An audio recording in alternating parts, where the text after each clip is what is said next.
I finally have my hands on the Reznor set, and the gloves are coming back on because I've been building a lot of Lego and my hands are getting all cracked. So that's how you know you're doing some hardcore building nowadays. My name is Brian Saviano, BricksOBrian. Welcome to another Lego Luigi overview, a very casual set overview. You're seeing all the information on screen for this set. It involves Reznor and is from Super Mario Bros. 3. World. I haven't actually gotten that far, nor do I actually remember. So, hopefully you're bearing with me as I go through this set and show you everything that there is to go about it. So, I did not get this one early from Lego. I actually bought this with my own money, like a plebeian, out there at the Lego store, which is totally fine. But this set is actually really awesome, as I'm struggling to get these gloves on. The very professional, you know, the gloves they use in the museum, they're like, you know? So, showing you everything here, you get a couple characters. These two are technically repeats, or a little bit different. I'll show you that. You get Toad, a falling Toad, and you get this character over here, which the name escapes me, but it's a roly-tumbly thing. You do not get Luigi in the set. You get a different color warp pipe than you normally would because it actually has special functionality compared to all the other warp pipes that we've gotten so far. Changes up the game actually quite a little bit, so I'll show you more about that right now. I'll start with the characters, putting Luigi aside. You get Todd, and Todd is a different printing on the face compared to last time. Toad is like, wow! So that was actually a pretty good Toad. So he's in blue this time around, so a different color Toad from the red that we've seen previously. No other colors of Toad as of right now. The stickered 2x2 tile is different from the ones we've gotten previously, so that's cool. The main attraction here for the enemies, at least, is Reznor. You get two of these Reznor, which are these rhino-looking characters. We normally get 3 of them. Or no, there's 4 of them in a given Super Mario level. So you get that Reznor there. And his mouth actually opens up a little bit. So as you're bopping Luigi on the top of the Reznor, you actually see a fireball on the inside there. So that's pretty sweet. On this one over here, you do not see a fireball. It is just a open mouth. So it's like yapping away as you're destroying it in the game. So you get 2 of them here. There should be 4 of them, but whatever, that's fine. And then there's this enemy over here, which, again, the name escapes me, but rolls from back and forth. And the mechanic of this as well... Is it working? Work? Work? Is it not going to work? Uh-oh. Uh-oh. Hold on. Wait, how is this not working? It should work. Hold on. It's kind of it has to be level, I think. Yeah, it has to be fully level on the table for it to work. Okay, so me trying to do this, yeah, not going to work. Okay, there you go. Noted for the future. So, there's all this here. The set is actually not as expensive as I thought it would be. I think it goes for 70, where I thought it would go for like 90. So, let me show you more about the details here. So, there's a main play feature mechanic going on here where you put the Reznor on here. I mean, this is a 2-player sort of situation here for the most part. You're going to be playing this with 2 Marios, 2 Luigis, or Mario and Luigi. And the way that you end up constructing this set is actually really involved compared to what you might expect just looking at this on a surface level. So the idea behind it is you take your Luigi, right? You pop him inside of here, and then as he's rotating here, he's going to be getting the Reznor to move on this circular windmill sort of device that you would see in the Mario Brothers games, because obviously this is spinning around, and you're supposed to hit the Reznor from underneath to knock them off, but the Mario play system here is a little bit different. So you can see as I'm turning this, it's rotating all these around. It's really tough to see from this angle here. Let me see if I can get a little bit more. Yeah, so you see all this right here. And the way that you end up defeating them is 2-player. Well, you can do it single-player if you wanted to as well. So let's say I put one of the Reznor right over here, right? Gonna pop the Reznor right there, make sure it's adjusted. And then over on this side, there's a whole other printed tile, and this basically shifts over toward this way. This spike is gonna take care of the Reznor that are on these platforms, okay? So if I put this over here, and then I'm shifting it over toward this way, it should knock the Reznor off like that. And then you're gonna go... Bam, bam, bam, destroy the Reznor that way. I don't know why Luigi tumbled off. He's like, wow, I don't want to deal with this right now. So there's all that. And you can use, like, what you're supposed to do is put one character, you know, here. You use the other one to spin around for a 2-player situation. Bop the Reznor kind of right off right here. You have to be a little aggressive with it. But again, these sets are designed for you to play with them kind of aggressively.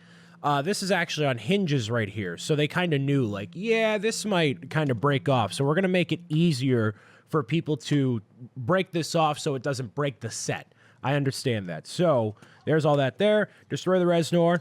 He actually takes quite a few hits here. Luigi's like freaking out. Takes like 6 hits.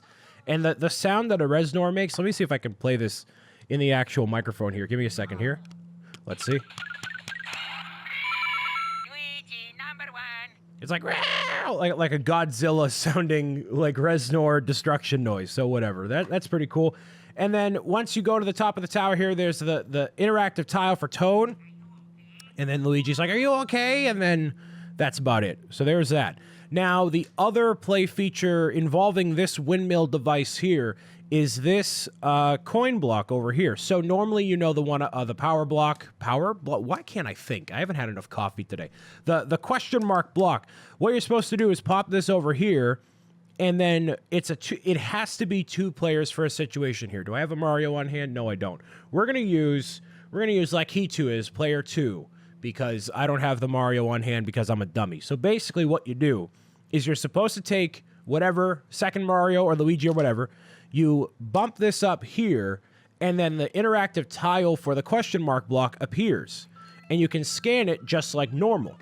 Now, if you don't do that, you can't scan this over here. It actually will not read. Or should it read? Yeah, it does not read. So it has to be closer to where the sensor is on Luigi or Mario. So you have to do this for right here, and then he scans it, no problem. So I think that's a pretty cool interactive have to do 2-player in order to get that. So you can use your finger, obviously, or whatever, but you're supposed to use Mario and Luigi. And then over on this side, this is where it gets even more spicy. So this character, this thing here, this whole device, this is very fast-paced overall, right?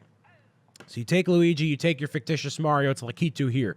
So what you do is with 2 players, you slam down here, and then you slam down here, and you're supposed to slam down on each side like this before this thing comes and tackles you. So you're supposed to do like this, and then this, this, this. There you go. So just like that. It's supposed to go from side to side, shimmy around, and it will kind of detect it if you end up getting hit by this rolling thing here. So you got to make sure you time it out right, and especially if you're working with 2 people, this can be pretty intense, but you can get a ton of coins that way, so it's super interesting the way that they implemented that. I really like the play feature there. I actually like all the play features in the set. And to kind of summarize everything else here, now that Luigi is, I guess, falling down a warp pipe for some reason, I'll show you what this warp pipe does. So this warp pipe is different from the ones that we've gotten before. You can see there are 3 coins that are on there and a timer.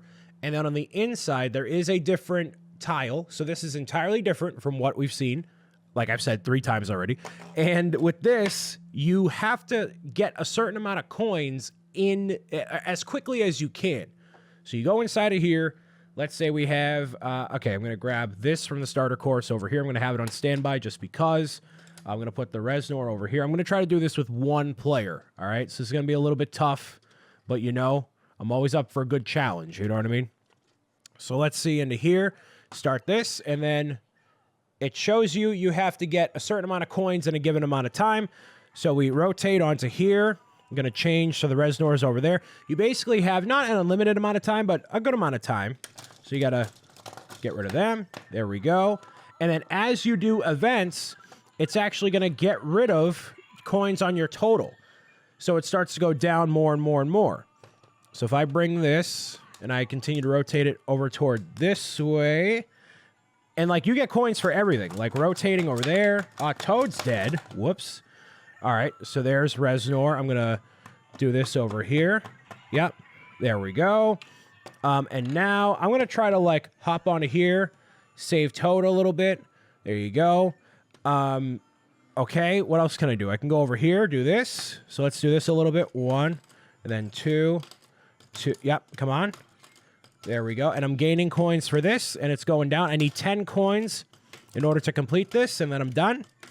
And then you actually don't need the flag in order to make that happen. You can just keep going over here. So let's say I go back over to here.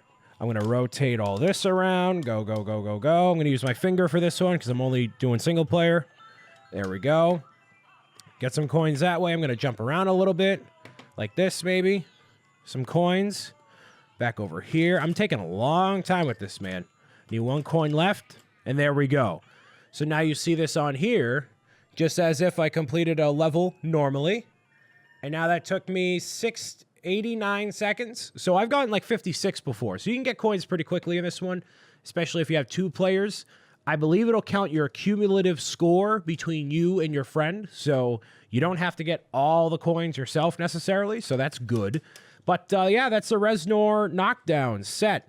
What you get here for your money is super worth it. I am really impressed with this, and it kind of makes it interesting for me seeing how much you get in this set value-wise compared to what you've got in previous Mario sets. Like, there's a lot going on in here. To build all of this, the mechanics of this are really, really interesting, and it wasn't boring at any point. It was super involved, and I really enjoyed the whole process of it. Everything, all of this stuff is super unique to build, and it wasn't boring. So I really recommend this one a lot, actually. I can't say I'm very passionate about the Reznor. I don't necessarily care about them, but I care that the build is interesting, and it's different from any other Mario set that we've gotten so far. Even more unique than the Bowser's Airship in a lot of ways. So I recommend it for that reason. Maybe you've enjoyed this video for yourself. Hopefully you've gotten a little bit of insight into the Reznor Knockdown, and you can pick this up for yourself wherever these sets are sold. And until the next LEGO Super Mario overview video, I hope you have an amazing day. Keep on keeping on, and I'll see you in the next video. All right? Bye.